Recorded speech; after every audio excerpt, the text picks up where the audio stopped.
پھر وہ عبادت کے حجرے سے نکل کر اپنی قوم کے پاس آئے تو ان سے اشارے سے کہا کہ صبح و شام تسبیح کرتے رہو۔ فرمایا اے یحییٰ، ہماری کتاب کو مضبوطی سے تھامے رہو،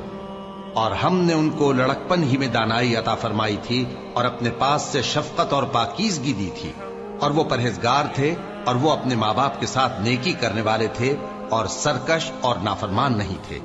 اور جس دن وہ پیدا ہوئے اور جس دن وفات پائیں گے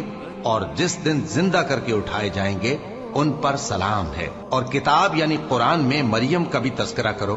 جب وہ اپنے لوگوں سے الگ ہو کر مکان کے مشرقی حصے میں چلی گئیں، پھر انہوں نے ان کی طرف سے پردہ کر لیا تو ہم نے ان کی طرف اپنا فرشتہ بھیجا، سو وہ ان کے سامنے ایک خوبصورت مرد کی صورت میں آیا۔ مریم بولی کہ اگر تم پرہیزگار ہو تو میں تم سے بچنے کے لیے رحمان کی پناہ لیتی ہوں۔ فرشتے نے کہا کہ میں تو تمہارے پروردگار کا بھیجا ہوا یعنی فرشتہ ہوں، اور اس لیے آیا ہوں کہ تمہیں پاکیزہ لڑکا بخشوں۔ مریم نے کہا کہ میرے ہاں لڑکا کیوں کر ہوگا جبکہ مجھے کسی مرد نے بطور شوہر چھوا تک نہیں اور میں بدکار بھی نہیں ہوں۔ فرشتے نے کہا کہ یوں ہی ہوگا، تمہارے پروردگار نے فرمایا کہ یہ مجھے آسان ہے اور میں اسے اسی طریق پر پیدا کروں گا تاکہ اس کو ہم لوگوں کے لیے اپنی طرف سے نشانی اور ذریعہ رحمت بنائیں،